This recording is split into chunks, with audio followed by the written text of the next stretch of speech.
Quando a gente pensa que já viu de tudo nessa vida, vem o destino e nos mostra que sempre pode piorar. Eu sou a Lourdes, tenho 64 anos, e o que eu vivi daria um livro. Mas não desses com um final feliz, não. Daria um daqueles que a gente lê chorando, sentindo raiva, e no fim se pergunta, como alguém tem coragem de fazer isso com a própria filha? Meu casamento com o Norival foi uma dessas histórias que parecia que ia durar para sempre. Sabe aquele tipo de homem que parece ter sido moldado para você? Atencioso, carinhoso, prestativo. Pelo menos, era o que ele me fazia acreditar. Estivemos juntos por mais de 30 anos. Criamos nossos 2 filhos. Passamos dificuldades. Construímos uma vida com muito esforço. E apesar de tudo, eu era grata. Eu acreditava que tinha escolhido o companheiro certo para envelhecer ao meu lado. Mas, como dizem por aí, o diabo mora nos detalhes. E foi justamente nos pequenos detalhes que tudo começou a desmoronar. Minha mãe, Dona Aparecida, sempre foi uma mulher difícil, fria, calculista, daquelas que parece que nunca tiveram um pingo de afeto para dar. Ela nunca gostou muito de mim. Desde pequena, eu sentia que existia uma barreira entre nós. Ela era mais próxima do meu irmão. E comigo, era só cobrança. Nunca um abraço. Nunca um "eu te amo". Quando eu era criança, cheguei a pensar que a culpa era minha. Mas com o tempo percebi que o problema estava nela. Por ironia do destino, depois de tantos anos afastada da nossa vida, foi o próprio Norival quem insistiu que devíamos trazê-la para morar com a gente. Ela já estava com quase 80 anos e com a saúde frágil. Ele dizia que era o certo a se fazer, que era hora de retribuir tudo o que ela fez por mim. Retribuir o quê, meu Deus? A frieza? A indiferença? Mas como sempre, eu cedi. Acreditei que talvez fosse uma chance de nos aproximarmos, de tentar, mais uma vez, ter a mãe que eu nunca tive. Os primeiros meses foram difíceis. Ela era mandona, implicante, e fazia questão de me lembrar o tempo todo que minha casa agora era dela também. Mas o que me deixava mais desconcertada era o jeito como o Norival mudou. De uma hora para outra, ele estava sempre prestativo com ela. Puxava assunto, levava café na cama, colocava a coberta nela no sofá. Eu até achei bonito no começo. Pensei, olha só, meu marido está tentando ser um bom genro. Talvez isso ajude ela a amolecer o coração. Mas aí começaram os cochichos. Os olhares trocados, os sumiços, as desculpas esfarrapadas. Eu não queria acreditar no que estava começando a se desenhar na minha cabeça. Você está louca, Lourdes, eu me dizia. Isso é coisa da sua cabeça. E seguia assim por semanas, ignorando os sinais, empurrando as desconfianças para debaixo do tapete. Porque, vamos combinar, que mulher em sã consciência imaginaria que o próprio marido estaria tendo um caso com a própria sogra? Pois é. A vida tem dessas ironias cruéis. Tudo explodiu numa tarde de terça-feira. Eu tinha saído para fazer exames de rotina e acabei voltando antes do previsto. Quando entrei em casa, percebi o silêncio. Estranho. A televisão sempre estava ligada. A porta do quarto de hóspedes, o da minha mãe, estava entreaberta. E foi ali que meu mundo desabou. Eu vi com meus próprios olhos. O Norival, o homem com quem eu dividi a cama por 3 décadas, estava deitado com a minha mãe, sem roupa, abraçados, rindo. Naquele momento tudo girou. Eu senti minhas pernas fraquejarem, meu peito apertar. A sensação era de ter levado uma facada. Não sabia se gritava, se chorava, se caía no chão. A única coisa que consegui fazer foi sair correndo dali. Corri como uma menina desesperada, com o coração estraçalhado. Fiquei 2 dias fora de casa. Me hospedei num hotelzinho barato, sem conseguir comer, dormir, pensar. Só chorava. Me perguntava onde foi que eu errei. O que eu fiz para merecer aquilo? E por que, meu Deus? Por que da parte dela? Depois desses dias eu voltei. Mas não para perdoar. Voltei para encarar, para exigir respostas. E o que eu ouvi me destruiu ainda mais. Quando cheguei em casa, encontrei os 2 sentados no sofá da sala como se nada tivesse acontecido. A cara de pau deles era tão grande que por um instante eu achei que tinham realmente convencido a si mesmos de que aquilo era normal. Minha mãe com aquela expressão fria e arrogante, e o Norival com a cara mais lavada desse mundo. Então resolveu voltar? Foi a primeira coisa que ela disse. Não houve pedido de desculpas, nenhuma tentativa de arrependimento. Nem sequer fingiram surpresa com a minha presença. Eu me sentei de frente para os dois, tremendo de raiva e decepção. Perguntei o que estava acontecendo. Quis saber desde quando aquilo vinha já acontecendo. E aí veio o golpe final. Desde antes dela vir morar aqui, ele disse. Meu mundo parou. Quer dizer, ele não só me traiu com a minha mãe, mas já tinha começado antes de trazer ela para dentro da minha casa. Eles estavam juntos pelas minhas costas, tramando, mentindo, dormindo juntos. E eu ali, vivendo uma ilusão, servindo café, lavando roupa, achando que estava cuidando da minha família. Aquela noite foi um inferno. A discussão foi feia. Eu gritei, chorei, xinguei, implorei que me dessem alguma explicação que fizesse sentido. Mas tudo o que eu recebi foram justificativas patéticas. Minha mãe disse que sentia falta de carinho e que Norival a enxergava de um jeito que ninguém mais enxergava. E ele teve a coragem de dizer que sempre teve uma admiração por ela e que a paixão entre eles foi inevitável. Passou um tempo depois disso e eu fiz as malas. Saí da minha própria casa. Eles ficaram lá vivendo esse romance nojento como se fosse a coisa mais natural do mundo. Meus filhos, quando souberam, ficaram sem chão. Minha filha cortou relações com os dois na hora. Meu filho, mais confuso, tentou mediar, mas acabou se afastando também. Eu me mudei para um bairro afastado. Comecei tudo do zero com minha aposentadoria e um bico que arrumei como cuidadora de idosos. Foi um recomeço duro, mas necessário. A dor era enorme, mas eu sabia que precisava me levantar, que não dava para deixar que aquilo acabasse comigo. E durante meses, foi isso que eu fiz. Sobrevivi, engoli o choro, suportei a solidão e a vergonha. Porque sim, mesmo sem ter culpa, a vergonha me consumia. Eu me sentia humilhada, traída, usada, como se tivesse sido jogada no lixo por quem eu mais confiava. Só que, como a vida é cheia de reviravoltas, algo aconteceu, algo que mudou tudo. Um dia comum, como qualquer outro, fui até uma lotérica pagar umas contas. Estava com os últimos trocados do mês e, por impulso, comprei um bilhete da loteria. Eu nem acreditava nessas coisas, mas pensei, vai que... Na semana seguinte, eu quase desmaiei quando vi os números sorteados na televisão. Todos batiam, todos! Eu reli umas 10 vezes, achando que estava louca. Liguei para minha filha, pedi para ela confirmar, e ela confirmou. Eu tinha ganhado. Eu, Lourdes, a mulher traída pelo marido e pela mãe, tinha ganhado na loteria. Foi um prêmio generoso, o suficiente para mudar a vida de qualquer pessoa.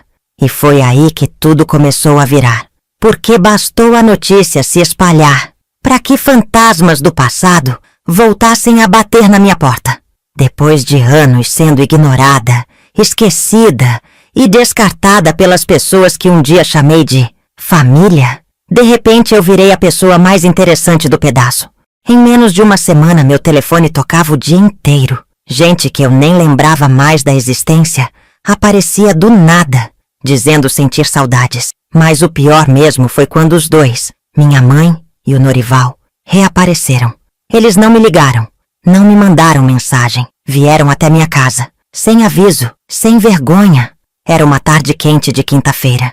Eu estava tomando um cafezinho na varanda quando vi o carro estacionando na frente. E quando desceram, meu estômago revirou. Era como ver dois fantasmas. E o mais inacreditável era o sorriso no rosto deles, como se nada tivesse acontecido, como se a dor que causaram em mim tivesse simplesmente evaporado com o tempo. Minha mãe veio me abraçar. Eu travei. Travei mesmo. Senti um frio na espinha, as pernas tremendo. Norival ficou na dele, com aquele olhar de coitado que ele sabia fazer tão bem. Filha, a gente soube da sua sorte. Que bom que Deus te recompensou, né? Ela disse como se estivesse feliz de verdade por mim. Falsidade pura. Eu não respondi. Só levantei, olhei para os dois e disse: Agora vocês lembram que eu existo? Ela tentou rir, meio nervosa, e disse que aquilo tudo já tinha passado, que a vida era curta demais para guardar mágoa, que eles estavam arrependidos, que estavam passando por dificuldades, que sentiam falta da família, que não era justo eu ficar com raiva para sempre. Foi aí que tudo fez sentido para mim. Eles não voltaram porque sentiram minha falta. Voltaram por interesse, por dinheiro, pela fortuna que agora eu tinha. Sabe, eu achava que a traição tinha sido o fundo do poço, mas naquele momento percebi que o buraco era ainda mais fundo, era mais sujo. Porque agora eles estavam se aproximando com sorrisos falsos, com palavras doces, fingindo arrependimento. Tudo isso por causa de dinheiro. Foi nojento.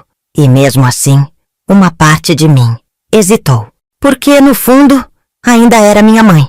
Ainda era o homem com quem eu construí uma vida inteira.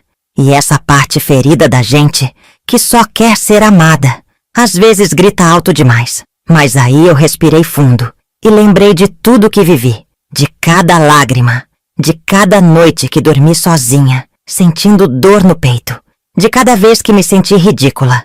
E aí, eu soube o que precisava fazer. Olhei bem nos olhos dos dois e falei, com a voz mais firme que consegui: vocês não fazem mais parte da minha vida. Eu sobrevivi sem vocês. Eu me reconstruí. Agora sou outra mulher.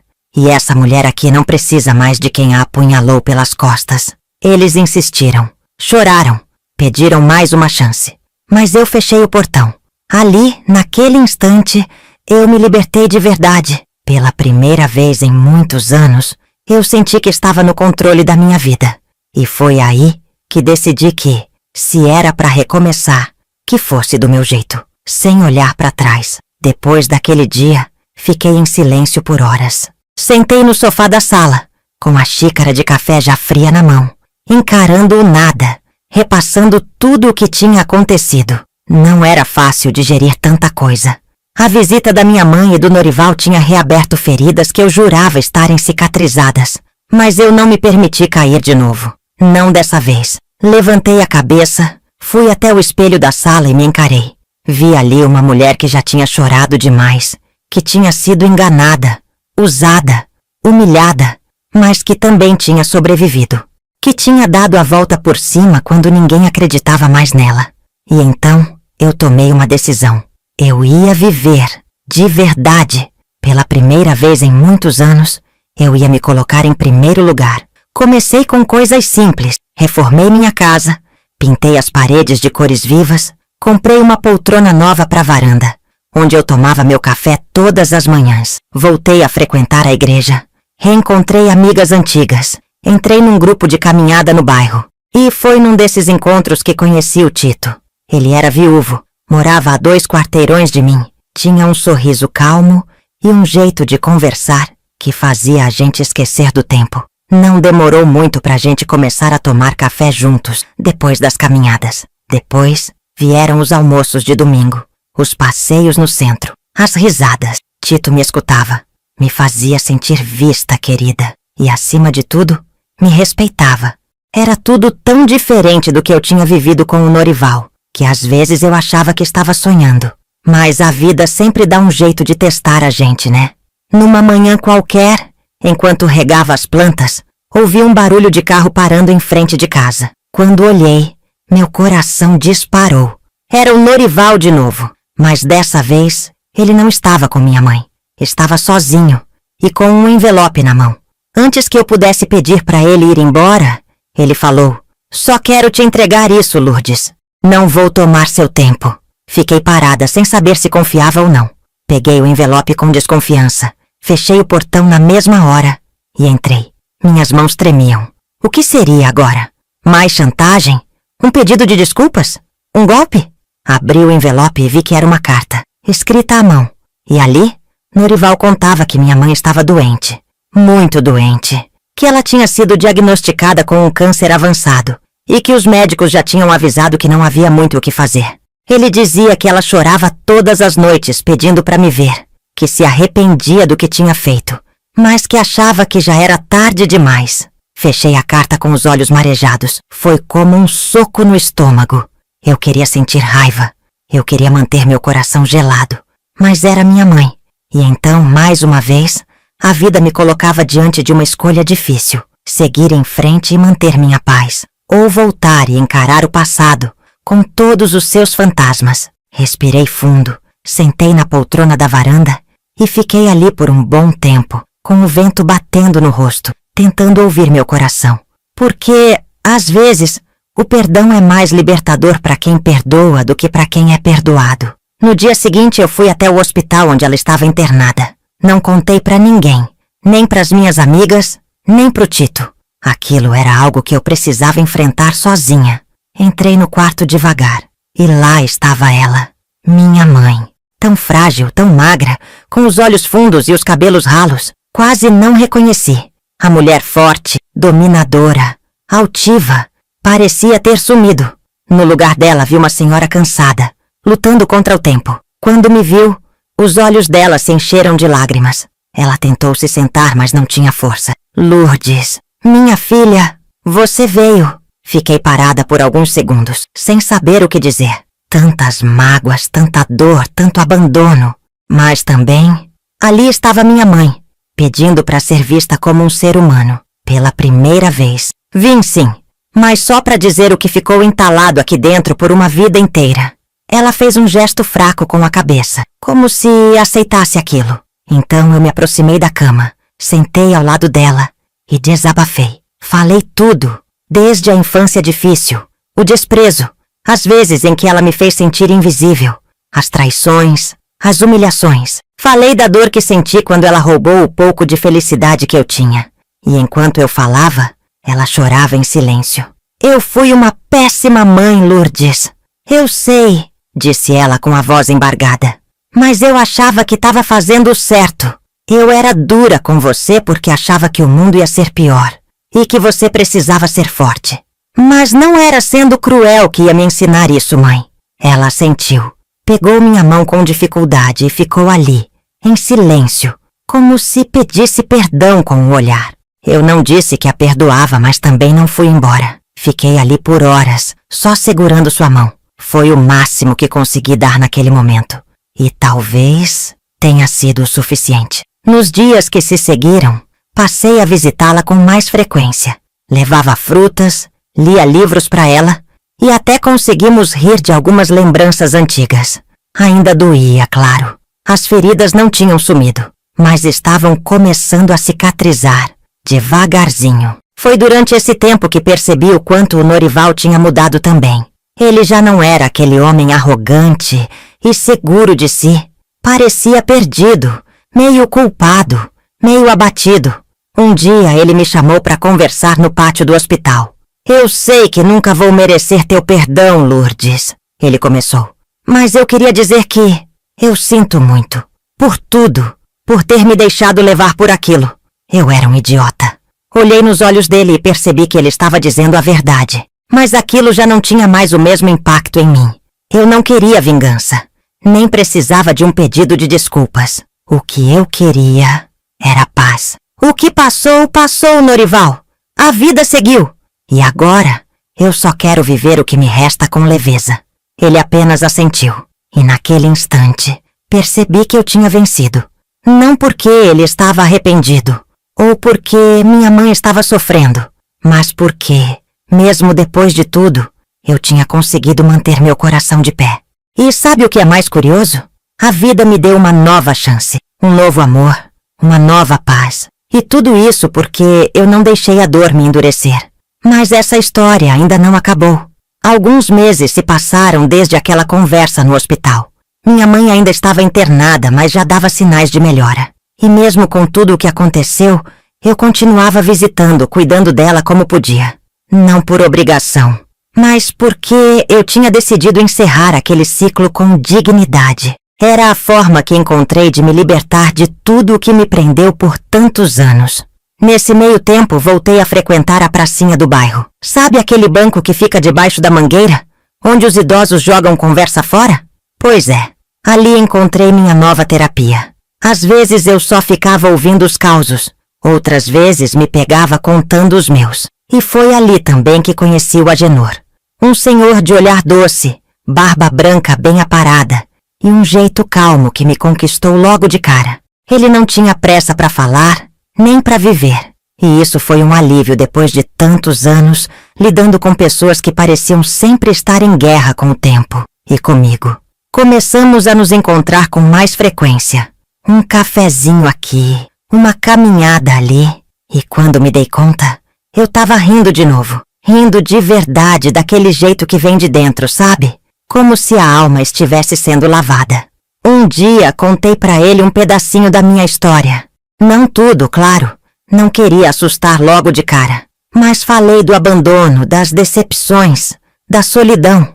E ele me olhou com uma ternura tão grande que eu quase chorei. Lourdes, você é uma mulher forte. Não deixa que essas dores apaguem a luz que ainda tem dentro de você. Aquela frase mexeu comigo, porque eu passei tanto tempo tentando me provar forte, que me esqueci de olhar para dentro, de cuidar da minha própria luz. E pela primeira vez em muito tempo, eu comecei a me permitir sentir coisas boas de novo. Mas como a vida gosta de nos testar, bastou eu começar a sorrir para surgir mais uma tempestade. Minha mãe teve uma recaída. Voltou a ser internada às pressas, com um estado gravíssimo. E dessa vez, não teve jeito. No hospital, os médicos foram sinceros. Ela tem pouco tempo, dona Lourdes. É melhor a senhora preparar a família. Família? Aquilo me soou quase como ironia. Porque, no fundo, eu me sentia sozinha. Meus filhos me visitavam pouco. Meus irmãos e eu quase nunca nos falávamos, mas minha mãe, mesmo me causando tanta dor e sofrimento, ainda era minha família. Mesmo assim, fiquei ao lado dela. Segurei sua mão até o último suspiro. E naquele momento, eu entendi o que era o perdão. Não aquele perdão bonito de novela, com abraços e choros, mas o perdão silencioso, o que liberta a gente por dentro. Eu a perdoei. E naquele instante, senti como se uma tonelada tivesse saído das minhas costas. O enterro foi simples. Pouca gente. Norival apareceu, mas ficou de longe. Não trocamos palavras, apenas olhares. E para mim, isso bastava. Era o fim de um capítulo doloroso da minha vida. E o começo de outro. Voltei para casa no mesmo dia. E lá estava o Agenor, me esperando com uma sopa quente e um abraço apertado. Ele não precisou dizer nada, só me acolheu. E naquele abraço, eu soube que, enfim, eu estava no caminho certo. Alguns dias depois do enterro da minha mãe, comecei a vasculhar as gavetas do velho armário dela, em busca de documentos, coisas do hospital, certidão, remédios. Mas ali no fundo da última gaveta, encontrei um envelope amarelado, endereçado a mim. O papel estava dobrado, bem gasto, como se tivesse sido guardado por muitos anos. E quando abri, minhas mãos começaram a tremer. Era uma carta, escrita à mão, com a letra dela. Naquelas palavras, havia algo que eu jamais imaginaria ouvir da boca da minha mãe em vida.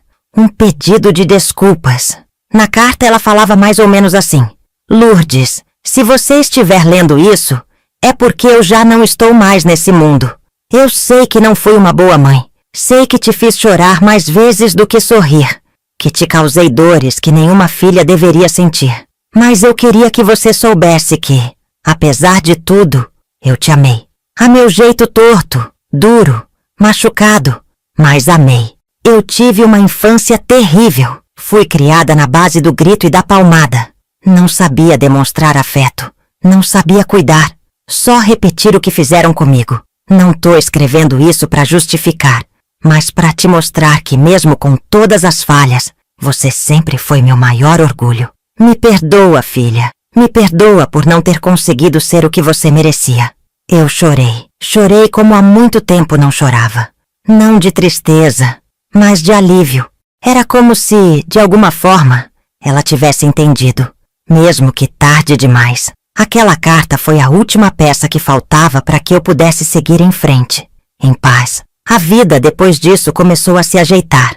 Agenor passou a frequentar minha casa com mais frequência. Começamos a fazer planos juntos, coisa que eu achava que nunca mais teria coragem de fazer com ninguém. E, surpreendentemente, Norival apareceu. Bateu na minha porta como quem carrega o mundo nas costas. O tempo também não foi gentil com ele. Estava envelhecido, abatido. Disse que queria conversar, que precisava tirar um peso do coração. Eu deixei. Sentei no sofá e ouvi o que ele tinha a dizer. Lourdes, eu fui um covarde. Fui fraco. Eu destruí a mulher que mais me amou por um momento de loucura. Achei que era paixão, mas era só ego. Tua mãe nunca me amou como você amou. E agora eu tô sozinho. E queria te pedir perdão. Olhei pra ele por alguns segundos. Eu podia ter gritado, jogado tudo na cara dele, dito cada mágoa guardada. Mas só respirei fundo. Norival, eu já te perdoei. Não por você, mas por mim. Porque carregar rancor me impedia de ser feliz. Mas agora eu sou. E você vai ter que aprender a viver como que fez. Ele abaixou a cabeça e saiu em silêncio. E pela primeira vez, eu me senti livre. Desde então, eu me redescobri. Comecei a fazer aulas de bordado com as vizinhas. Montei uma hortinha nos fundos de casa e passei a escrever num caderninho tudo o que vivi. Não para publicar, nem para virar livro, mas para não esquecer. Porque a vida me ensinou que a gente precisa lembrar, sim, mas para não repetir, não para reviver. E no meio disso tudo, recebi um presente inesperado. Uma ligação do cartório. Um advogado me informou que minha mãe havia deixado uma pequena herança para mim. Um terreno simples no interior, que um dia pertenceu ao meu avô. Pequeno, mas com um significado enorme. Como se, com isso, ela quisesse fechar o ciclo de vez. Fui até lá com Agenor. O lugar era rodeado de árvores, um riacho passava perto, e ali, sentada na sombra de uma jabuticabeira, eu senti algo que há muito não sentia. Paz verdadeira. Daquela que vem quando a gente entende que a vida é feita de fases. Algumas boas, outras nem tanto. Mas todas passam. O tempo foi passando. E aquela paz que encontrei debaixo da jabuticabeira virou meu refúgio. Eu e Agenor começamos a ir para lá com frequência. Às vezes só para passar um fim de semana. Outras vezes para cuidar da terra, plantar umas coisinhas, sentir o cheiro do mato e da liberdade. Aos poucos, aquele lugar virou símbolo da minha nova vida. Uma vida que eu nunca imaginei que teria. Não foi do jeito que eu sonhei quando era mais nova, mas foi do jeito que eu precisei quando tudo desmoronou. Minha relação com os filhos do Norival, que nunca foram exatamente meus, ficou distante. E isso era esperado. Eles tomaram as dores da avó, da mãe, e não quiseram saber do outro lado da história. Eu não os culpo. Cada um tem seu tempo para entender as coisas. Mas sabe o que me surpreendeu? Foi a visita da minha neta, filha do Norival, com a ex-mulher dele. Ela apareceu um dia tímida, segurando um vasinho de flores. Vó, eu queria te ver. Eu sempre gostei muito da senhora, mesmo com tudo o que aconteceu. Aquilo me tocou de um jeito que nem sei explicar. Abracei ela como se o mundo tivesse parado. Porque, naquele abraço, cabia perdão, afeto e a esperança de que o amor verdadeiro não morre. Só se esconde às vezes, esperando a hora certa de florescer de novo. Hoje em dia eu olho para trás e vejo uma estrada cheia de buracos, curvas perigosas, caminhos tortos, mas que me trouxeram até aqui. E apesar da dor, eu não mudaria nada. Porque cada ferida me ensinou a ser mais forte. Cada lágrima me mostrou o quanto eu podia resistir. E cada queda me ensinou a me levantar sozinha. Eu não sou uma heroína. Não sou exemplo de nada. Só sou uma mulher que passou por muito, mas escolheu continuar. Que tropeçou feio, mas levantou. Que amou, foi traída, chorou, gritou, mas que no fim perdoou. E isso, minha amiga, é libertador. A vida não vai te perguntar se você quer sofrer. Ela só vai jogar a dor no seu colo. Mas a escolha de o que fazer com isso, essa é sua. Eu escolhi transformar em